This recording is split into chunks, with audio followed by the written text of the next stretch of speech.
ओम नमस्काराः प्रियमित्राणि। संस्कृतं नः गौरवं नामके ऐषमे नूतनप्रकल्पे भवतां समेषामपि हार्दं स्वागतम् अभिव्यनज्मि। अहं तावत् भवतामेव आचार्य अर्जुनः। यथा पूर्वम् अद्यापि व्याकरणगतपरिभाषासु वयं विचारं कुर्मः। मातृभाषायामेव विषयः आशु बोधगम्यः भवति, तस्मात् मातृभाषायामेव बोधयामि। तो इस क्रम में आज गति संज्ञा सर्वप्रथम है, तो गति संज्ञा से आज प्रारंभ करते हैं। गतिश्च उसका सूत्र है प्रथम अध्याय चतुर्थ पाद 60वां सूत्र है और कौमुदी संख्या 23वां। तो इसका अर्थ देखते हैं कि प्रादिगणस्य शब्दाः क्रियायोगे गति संज्ञकाः भवन्ति। प्रादिगण में स्थित जितने भी शब्द हैं वे क्रिया के योग में, जब क्रिया के साथ युक्त होंगे तब वे गति संज्ञक होंगे। तो आगे कहते हैं कि किम नाम प्रादिगणः। तो प्रादिगण क्या है, तो इससे पूर्व सूत्र है प्रादयः उपसर्गाः क्रियायोगे, उसमें प्रादिगण बताया गया है। तो उस प्रादि में 22 उसमें शब्द हैं, मतलब वो है शब्द हैं, तो उनको यहाँ पर दिखाया है। प्र परा अपसम अनु अव निस निर दुस दुर वि आंग नि अधि अपि अति सु उत अभि प्रति परि उप, ये द्वाविंशतिः शब्दाः प्रादिगणे समाविष्टाः सन्ति। ये 22 जो शब्द हैं प्रादिगण में समाविष्ट हैं। और ये प्रादिगणस्थ जो शब्द हैं जब क्रिया के साथ युक्त होंगे तो इनकी संज्ञा गति संज्ञा हो जाएगी। तो इसके जो गति संज्ञा का जो प्रयोग है गतिरनंतरः गतिर्गतो इत्यादि सूत्रों में देखे जाते हैं। तो और उसमें जो दिया है सिद्धांत कौमुदी में देखते हैं कि प्रादयः क्रिया योगे उपसर्ग संज्ञा गति संज्ञाश्च स्युः। जो प्रादि जो शब्द हैं परपरापसम, अभी जो हमने देखा था 22, तो वे क्रिया के साथ जब युक्त होंगे तब उपसर्ग संज्ञा और गति संज्ञा को प्राप्त होंगे। ये दोनों ही संज्ञा उसकी होगी। तो उसी प्रकार से यहाँ पे दिया हुआ है परपरापसम। तो यही है कि जब गति प्रादि जितने भी शब्द हैं वे जब क्रिया के साथ युक्त होंगे तब गति संज्ञा हो जाएगी उसकी, और उपसर्ग संज्ञा तो है ही उसकी। गति संज्ञा का जो अनुवृत्ति है आगे काफ़ी सूत्रों तक जाता है। तो उसमें से कुछ 1-2 सूत्र और देखते हैं। वैसे तो इतना ज़्यादा इम्पोर्टेंट नहीं है, फिर भी 1-2 सूत्रों का और देखते हैं। यदि किसी को गति संज्ञा पूरा डिटेल में पढ़ना हो तो आप लोग कमेंट बॉक्स में लिख सकते हैं कितने लोग होंगे, उस अनुसार मैं एक अलग से वीडियो बना दूंगा इसके लिए। तो अगला सूत्र है उर्यादिच विडाचश्च। तो इसको कहते हैं कि उर्यादि गणस्य शब्दाः, जो उर्यादि एक गण पठित शब्द हैं वे शब्द, और च्वी प्रत्यांत शब्दाः, और च्वी प्रत्यांत शब्द तथा डाच प्रत्यांत शब्द। ये डाच प्रत्यांत शब्दः क्रिया योगे निपात संज्ञकाः गति संज्ञकाः च भवन्ति। ये जब क्रिया के साथ युक्त होंगे तब निपात संज्ञा और गति संज्ञा दोनों संज्ञा इसमें हो जाएंगे। तो ये काशिका में देख लेते हैं थोड़ा सा। एक विशेष है कि उर्यादयः शब्दाः च्वेन्ताः डजन्ताश्च क्रिया योगे गति संज्ञा भवन्ति। ये कहते हैं कि उर्यादि जो शब्द हैं और च्वेंत मतलब च्वी प्रत्यांत शब्द और डाजंत डाच प्रत्यांत जो शब्द है उनकी गति क्रिया के योग में गति संज्ञा हो जाएगी। तो यहाँ पर च्वी डाचोह कृभ्वस्तु योगे विधान। च्वी और डाच का जो प्रयोग है ये क्री भू अस, ये 3 धातुओं के योग में इनका विधान है। और तत्साहचर्य, इन च्वी और डाच के साहचर्य से जो उर्यादि शब्द हैं वे भी कृभू अस इनके योग में ही इनकी भी गति संज्ञा इनके योग में ही होगा। तैरेव योगे गति संज्ञा विधीयते। उरी उररी शब्दों अंगीकरण विस्तारे च। उरी उररी जो ये शब्द हैं अंगीकार करना मतलब स्वीकार करना, और विस्तार करना, इन 2 अर्थों में है। तो उरी कृत्य उरी कृतम ये उसी प्रकार से है, ये भी च्वी के प्रयोग है। ये उरी कृतम उरी कृत्य उरी कृतम, तो इसी प्रकार से ये डाजन तो जो होंगे तो ये इनके निपात संज्ञा और गति संज्ञा इनकी हो जाएगी। इस प्रकार से सिद्धांत कौमुदी में देखते हैं एते क्रिया योगी गति संज्ञा सी हो, इनकी क्रिया के योग होने पर गति संज्ञा होगी। उरीकृत्य उरीकृत्य शुक्लीकृत्य ये आपका ये चुई प्रत्यांत हो गया। पटपटाकृत्य ये आपका डाच प्रत्यांत हो गया।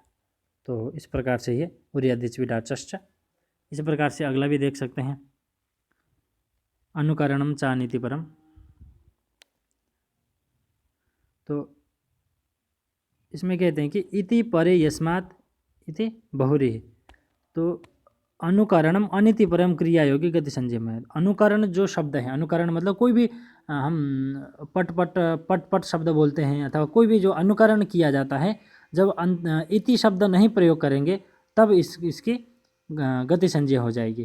तो जैसे खाट कृत्य, खाट कृतम इत्यादि, ये इनकी गति संजय हो गई। और जब गति संजय नहीं होगी, कब किस स्थिति में गति संजय नहीं होगी, तो खाड़िति कृत्व निरष्ठीवत, यहाँ अनिति परम का प्रत्युदाहरण दिया हुआ है कि खाड़िति इति शब्द का प्रयोग कर दिया, इसलिए यहाँ पर गति संजय नहीं हुई। गति संजय नहीं हुई तो त्वा को लेप नहीं हुआ, कृत्वा ही रहा, कृत्य नहीं बना। तो इसी प्रकार ये है, गति संज्ञा को इतने ही रखते हैं। बहुत से आगे सूत्र हैं, आपको लगभग आदरानादरयो सदस्यति भूषणैलम अंतर परिग्रहे कणे मनस्य श्रद्धा प्रतिघाते पूर्वव्ययम अस्तम च अच्छगत्यपदेशु इत्यादि ये अनेक सूत्र हैं। प्रायशः ते प्राग धातु हो छंदसी परेपि व्यवहित से कर्म प्रवचन से पहले तक शायद इसका अनुवृत्ति होना चाहिए। तो इतने सारे सूत्र हैं। तो किसी दिन अलग से यदि गति संज्ञा को आप लोगों को पढ़ना हो तो आप कमेंट बॉक्स में कह सकते हैं। बाकी परीक्षोपयोगी इतना ही, और भी हो सकता है तो आप लोग उसको भी ध्यान रख लेंगे। तो आगे चलते हैं। तो इसी क्रम में अगली जो संज्ञा है पद संज्ञा है, तो इसको देखते हैं। सूत्र प्रथम अध्याय चतुर्थ पाद 14वां सूत्र है और कौमुदी संख्या 29। तो इस सूत्र के देखते हैं। सुप्रत्यांत शब्दाः तिंग प्रत्यांत शब्दाः च पद संज्ञकाः भवन्ति। सुप्रत्यांत शब्द और तिंग प्रत्यांत शब्द, सुप तिंगंतम, सुप और तिंग जो अंत में हो, कहने का मतलब कि सुबंत और तिंगंत जो शब्द है उसकी पद संज्ञा हो जाएगी। सुप तो आपको पता है सु औजस अमौजस इत्यादि, तिंग मतलब तिप्तस्य सिप्तस्था इत्यादि। तो यह तो सामान्य है, सरल सूत्र है। इसके सिद्धांत कौमुदी में क्या बोलते हैं उसमें देखते हैं। तो सिद्धांत कौमुदी कहते हैं कि सुबंतम तिंगंतम च पद संजम स्यात्, और लघु सिद्धांत भी सुबंतम तिंगंतम च पद संजम स्यात्। ये सामान्य है, कोई विशेष नहीं है। सुबंत और तिंगंत, सुप मतलब सु औजस इत्यादि और तिंग मतलब तिप्तस्य इत्यादि, ये प्रत्यय अंत में हो जिन शब्द के, उनकी पद संज्ञा हो जाती है। पद संज्ञा का ही एक और सूत्र है नाहक के, तो इसको भी देखते हैं। सूत्रार्थ इसका है, ये नाहक के प्रथम अध्याय चतुर्थ पाद 15वां सूत्र है, कौमुदी संख्या 2006 से 659वां सूत्र है। तो इसको आप देखते हैं कि नकारांत शब्दस्य क्य शब्दे परे पद संज्ञा भवति। ये कहते हैं कि जो नकारांत जो शब्द हैं, क्य शब्द परे रहने पर पद संज्ञा होती। क्या यहाँ पे प्रत्यय है, क्यच क्यंग और क्यश, ये तीन प्रत्ययों का यहाँ पे ग्रहण है क्य शब्द से। तो ये जब ये प्रत्यय परे होंगे तो जो नकारांत जो शब्द है उनकी पद संज्ञा हो जाएगी। तो इसका यह था राजान, नकारांत शब्द जैसे देख सकते हैं राजन, चर्मन, इता, इस प्रकार के जितने भी शब्द हैं वे नान्त शब्द कहे जाएंगे। तो उनको क्या प्रत्यय के परे रहते पद संज्ञा हो जाएगी।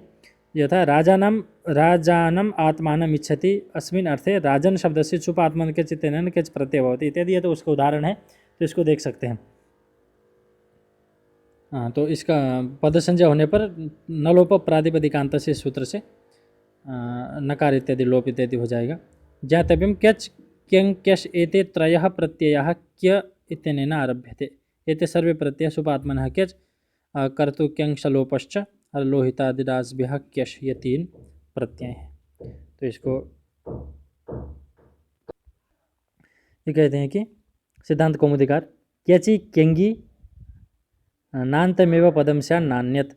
क्यच और क्यंग परे होने पर नान्त ही पद संज्ञा होगी, अन्य की पद संज्ञा नहीं होगी, ऐसा ये नियम करता है ये सूत्र। तो इसको विस्तार से तो हम अभी नहीं देखेंगे क्योंकि बहुत वो है, तो इसको विस्तार से देखना हो तो किसी और दिन इसको विस्तार से देखेंगे क्या है इसमें। सन्निपात परिभाषा या केचो यस्य लोपो न भवति इत्यादि हैं। तो परीक्षोपयोगी जितना है ये तो परिभाषा के रूप में ही है किसकी संज्ञा होती है, बाकी इतना आवश्यक नहीं है। यदि विस्तार से पढ़ना हो तो किसी अन्य दिन इसको हम देख सकते हैं। एक और है सीतिचा इसी प्रकरण में। सीतिचा प्रथम अध्याय चतुर्थ पाद 16वां सूत्र है, कौमुदी संख्या 1252। तो सीतिचा कहता है कि सित प्रत्यय परे शब्द स्वरूप से पद संज्ञा भवति। सित प्रत्यय परे होने पर शब्द स्वरूप मात्र के पद संज्ञा हो जाएगी। तो यह जो सित मतलब सकार इत है जिसका, ऐसे जो प्रत्यय होंगे तो वे सित कहलाएंगे। तो ये आगे सूत्र आने वाला है, आगे देखते हैं क्या लिखा है। यस्मिन् प्रत्यये सकारः इति संज्ञकः अस्ति तस्मिन् प्रत्यये परे प्रकृते पदसंज्ञा भवति। एतत् सूत्रम यचिभम इत्यस्य अपवादरूपेण आगच्छति। ये यचिभम का अपवाद रूप है, तो भ संज्ञा की प्राप्ति में इन्होंने पुरस्तात् अपवाद है ये, तो उसकी पद संज्ञा कर दी। तो इतना ही है ये। सिद्ध प्रत्यय परे होने पर शब्द स्वरूप मात्र की, शब्द स्वरूप की पद संज्ञा हो जाती है। तो इस प्रकार से है ये। तो यहाँ पे पद संज्ञा समाप्त हो जाती है। पद संज्ञा के एक और सूत्र है, इसको भी देख लेते हैं। स्वादेश सर्वनाम स्थान है। तो ये कहते हैं कि असर्वनाम स्थान संज्ञकः सु आदि प्रत्यय यस्माद् भवति तस्य पद संज्ञा भवति। कहते हैं कि असर्वनाम स्थान जो सु आदि प्रत्यय हैं उनकी प्रत्यय के परे रहते पद संज्ञा होती है उसकी। तो इसमें सभी को लिया जाएगा, इसमें सु से लेकर के क्या प्रत्यय है पंचम अध्याय के चतुर्थ पाद में वहाँ तक सुप लिया जाएगा, सु आदि। तो इसमें सर्वनाम स्थान प्रत्यय को छोड़कर, सर्वनाम स्थान प्रत्यय होता है षोडनपुंसकस्य इत्यनेन पुल्लिंगात् स्त्रीलिंगात् शब्दात् विद्यमानः सु औ जस अम औट, ये 5 प्रत्यय हैं जो कि सर्वनाम स्थान संज्ञा के हैं। तो इनको छोड़ करके बाकी सब के पर रहते पूर्व की पद संज्ञा हो जाती है। तो इस प्रकार से ये पद संज्ञा का प्रकरण यहाँ पर समाप्त होता है। यहाँ पर केवल परीक्षोपयोगी जो कि परीक्षा में पूछे जाते हैं उसी अनुसार है।